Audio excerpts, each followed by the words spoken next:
Hi friends, welcome to Komos lifestyle. Kitchen சிங்குக்குள்ளே வெங்காயத்தை போட்டு பாருங்கள். இன்றைக்கான டிப்ஸ் உங்களுக்கு ரொம்ப யூஸ்ஃபுல்லாக இருக்குங்க. இது கூடயே இன்னும் நிறைய டிப்ஸ்களும் சொல்லியிருக்கேன். வீடியோவை ஸ்கிப் பண்ணாமல் பாருங்கள். வீடியோக்குள்ளே போகிறதுக்கு முன்னாடி நம்ம சேனலை ஃபஸ்ட் டைம் பார்க்குறவங்களா இருந்தால் சப்ஸ்கிரைப் பண்ணிவிட்டு பக்கத்தில் இருக்க பெல்லைக்கானே கிளிக் பண்ணி ஆளுன்னு கொடுத்துக்கோங்க. அப்போ தான் நான் போடக்கூடிய வீடியோக்கள் உங்களுக்கு நோட்டிஃபிகேஷனாக வரும். வாங்க இன்றைக்கான டிப்ஸ் எல்லாம் நம்ம பார்க்கலாம். ஃபஸ்ட்டு டிப் என்னென்னா, இந்த மாதிரி ஸ்டீல் கடாய் நம்ம யூஸ் பண்ணுவோங்க. இது பார்த்தீங்க அப்படின்னா நம்ம பொரியலோ எதுவும் பண்ணும்போது டக்குன்னு அந்த கலரே மாறி போயிடும். இதுக்கு ஒரு நல்ல டிப்பு பார்க்கலாம் கலர் மாறாமல் இருக்கிறதுக்கு. ஃபஸ்ட்டு நீங்கள் கடாயில் பொரியல் எதுவும் பண்ண போகிறீங்க அப்படின்னா கடாயை நல்லா கழுவிட்டு ஒரு துணி வச்சு தண்ணியே இல்லாமல் நல்லா தொடச்சிக்கோங்க. நான் இன்னும் அடுப்பை ஆன் பண்ணலை. இப்போ இதில் நம்ம தேவையான எண்ணெயை ஃபஸ்ட்டே ஊற்றிக்கலாம். ஊற்றிட்டு இந்த மாதிரி எல்லா பக்கமும் அந்த எண்ணெயை நம்ம பரப்பி விட்டுக்கலாம். அடுப்பை ஆன் பண்ணாமல் தான் இந்த மாதிரி செய்யணும். இதுக்கப்புறம் நம்ம அடுப்பை ஆன் பண்ணிக்கலாம். நம்ம அடுப்பு தீயை ரொம்ப கம்மியாக வச்சுக்கணும். ஏன்னா ஸ்டீல் கடாயில் சமைக்கும் போது நம்ம தீயை கம்மியாக வச்சுக்கணும். அப்படி இல்லை அப்படின்னா சட்டியோட கலர் மாறிடும். இப்போ நான் அடுப்பை ஆன் பண்ணிக்கிறேன். ஆன் பண்ணது எண்ணெய் சூடு ஆனதும் நீங்கள் கடுகு உளுந்த பருப்பு என்ன போடுவீங்களோ அதை போட்டு நீங்கள் தாளசம் பண்ணி நீங்கள் சமைச்சு பாருங்கள். உங்களுக்கு கடாய் கலர் மாறவே மாறாது. எண்ணெய் ஊற்றதுக்கு முன்னாடியே நம்ம கடாயை அடுப்பில் வச்சு சூடு பண்ணி நம்ம சமைக்க ஆரம்பித்தோம் அப்படின்னா அந்த கடாயோட கலர் மாறி போயிடும். இந்த மாதிரி செஞ்சு பாருங்க. நம்மளோட கடாயோட கலர் மாறவே மாறாதுங்க. இந்த டிப்பை நீங்கள் ட்ரை பண்ணி பாருங்க. உங்களுக்கு ரொம்ப யூஸ்ஃபுல்லாக இருக்கும். இந்த டிப் உங்களுக்கு ரொம்ப பிடிச்சிருந்துன்னா மறக்காம நம்ம சேனலை சப்ஸ்கிரைப் பண்ணிக்கோங்க. இதுக்கப்புறம் நான் வெங்காயம் வதக்கி நம்ம பொரியல் எதுவும் பண்ணணும்னா பண்ணிக்கோங்க. பாருங்க, நான் கலரே மாறலை என்னோட கடாயில். இந்த மாதிரி ட்ரை பண்ணி பாருங்க. உங்களுக்கு ரொம்ப யூஸ்ஃபுல்லாக இருக்கும். இந்த மாதிரி பெரிய வாட்டர் பாட்டில் 1 லிட்டர் பாட்டிலெல்லாம் நம்ம க்ளீன் பண்ணுறது கொஞ்சம் கஷ்டமாக இருக்கும். ஏன்னா உள்ளே நல்லா நம்ம தேய்ச்சி கழுவுனா தான் அதில் அந்த நம்ம தண்ணி ஊற்றி வைக்கிறதுனா அந்த வலுவழுப்பு தன்மை இல்லாமல் இருக்கும். இதை க்ளீன் பண்ணுறதுக்கு நம்ம ஒரு அருமையான ஐடியா ஒன்று பார்க்கலாங்க. ஸ்கூலுக்கெல்லாம் தண்ணி ஊற்றி கொடுக்குறோம் அப்படின்னா நம்ம டெய்லி கொடுப்போம். அதனால் அந்த பாட்டிலை நல்லா தேய்ச்சி கழுவுனா தான் நல்லா இருக்கும். இந்த மாதிரி இருக்கிற அந்த 1 லிட்டர் பாட்டிலை கொஞ்சம் கழுவுறதுக்கு கஷ்டமாக தான் இருக்கும். இதுக்கு இந்த மாதிரி ஒரு குச்சி எதுவும் எடுத்துக்கோங்க. கொஞ்சம் நீளமான குச்சியாக எடுத்துக்கோங்க. ஏன்னா பெரிய பாட்டிலுங்க கொஞ்சம் நீளமான குச்சியாக எடுத்துக்கலாம். இப்போ இது கூட நான் ஒரு 2 ரப்பர் பாயிண்ட் எடுத்திருக்கேன். நம்ம யூஸ் பண்ணக்கூடிய இந்த ஸ்க்ரப்பர் எடுத்துக்கோங்க. இப்போ இந்த கம்பில் இந்த ஸ்க்ரப்பரை இந்த மாதிரி சுற்றிட்டு மேலே ஒரு ரப்பர் பாயிண்ட்டு கீழே ஒரு ரப்பர் பாயிண்ட்டு 2 இப்படி போட்டுக்கலாம். போட்டுட்டு நீங்கள் என்ன சோப்பு லிக்விட் எதுவும் யூஸ் பண்ணுவீங்க அப்படின்னா அதை வச்சு நீங்கள் இந்த பாட்டிலை க்ளீன் பண்ணி பாருங்கள். உங்களுக்கு பாட்டிலில் இருக்கக்கூடிய அந்த வலுவழுப்பு தன்மைலாம் இருக்காதுங்க. பாட்டில் நல்லா நீட்டாக நமக்கு க்ளீன் பண்ணி கொடுக்கும். இந்த டிப் உங்களுக்கு ரொம்ப யூஸ்ஃபுல்லாக இருக்கும். ட்ரை பண்ணி பாருங்க. அதே மாதிரி நம்ம காஃபிலாம் ஊற்றி வச்சிருப்போம் பிளாஸ்க்கு. அந்த பிளாஸ்க்லேயுமே அந்த காப்பியோட வாடை வந்துகிட்டு இருக்கும். இந்த மாதிரி நீங்கள் கழுவி பாருங்க. அதில் கழுவும் போது கொஞ்சமாக லெமன் போட்டு நீங்கள் தேய்ச்சி கழுவி பாருங்க. இந்த மாதிரி குச்சியில் ஸ்க்ரப்பர் மாட்டிட்டு உங்களுக்கு நல்லாவே அழுக்கும் போகும். அந்த காஃபியோட வாடையும் இருக்காது. இந்த டிப்பை நீங்கள் ட்ரை பண்ணி பாருங்க. ட்ரை பண்ணி பார்த்துட்டு எப்படி இருந்ததுங்கிறத மறக்காம கமெண்ட்ல சொல்லுங்க. இந்த மாதிரி கிளீன் பண்ணும்போது நமக்கு அதுக்குள்ளே இருக்கிற அந்த வலுவழுப்பு தன்மை எதுவுமே இருக்காது. நமக்கு சுத்தமாக இருக்கும்.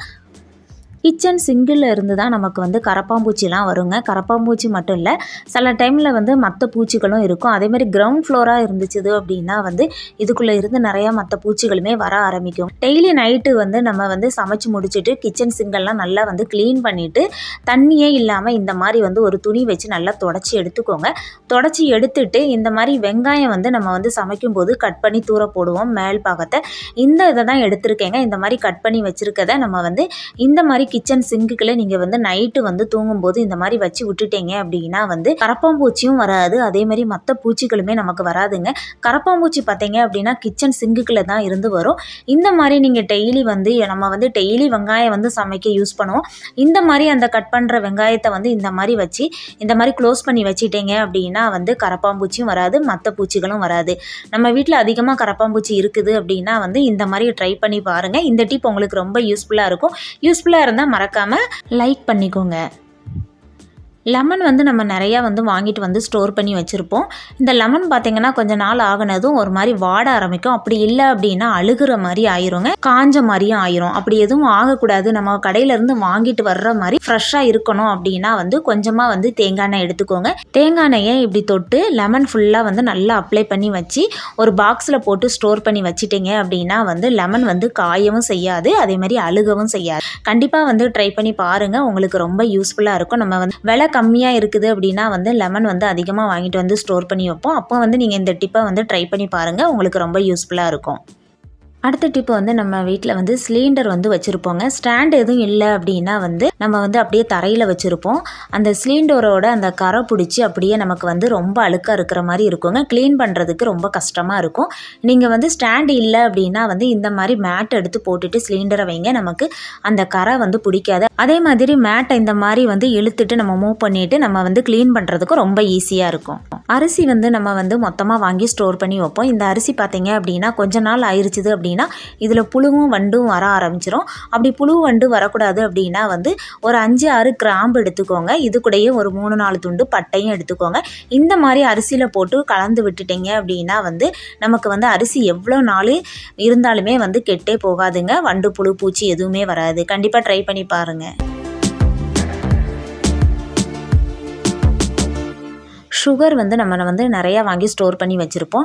என்ன தான் நம்ம வந்து க்ளோஸ் பண்ணி வச்சாலுமே வந்து அதில் வந்து எறும்பு வந்து ஃபுல்லாகவே உள்ள வரைக்கும் போயிருங்க. இப்படி எறும்பு வரக்கூடாது அப்படின்னா எப்போவுமே நம்ம வந்து சுகர் வந்து எடுத்துகிட்டு க்ளோஸ் பண்ணும்போது நல்லா டைட்டாக க்ளோஸ் பண்ணிக்கோங்க.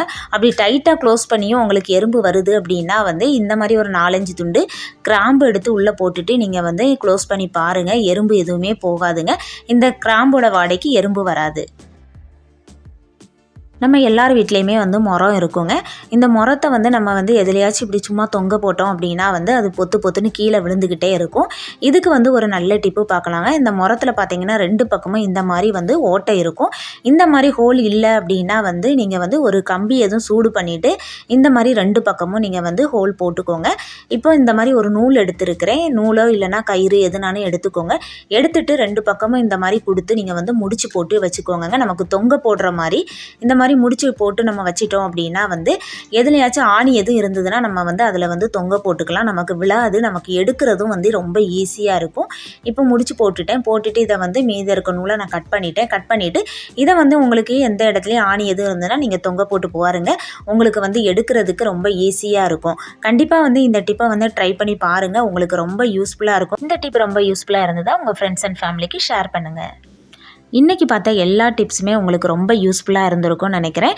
இன்றைக்கி பார்த்த டிப்ஸில் உங்களுக்கு எந்த டிப்ஸ் ரொம்ப பிடிச்சிருக்குது அப்படிங்கிறத மறக்காமல் கமெண்டில் சொல்லுங்கள். இன்றைக்கான டிப்ஸ் எல்லாம் உங்களுக்கு பிடிச்சிருந்ததுன்னா லைக் பண்ணுங்கள், உங்கள் ஃப்ரெண்ட்ஸ் அண்ட் ஃபேமிலிக்கு ஷேர் பண்ணுங்கள். மறக்காமல் சப்ஸ்கிரைப் பண்ணுங்கள். பக்கத்தில் இருக்க பெல் ஐகானையும் கிளிக் பண்ணி ஆளுன்னு கொடுத்துக்கோங்க.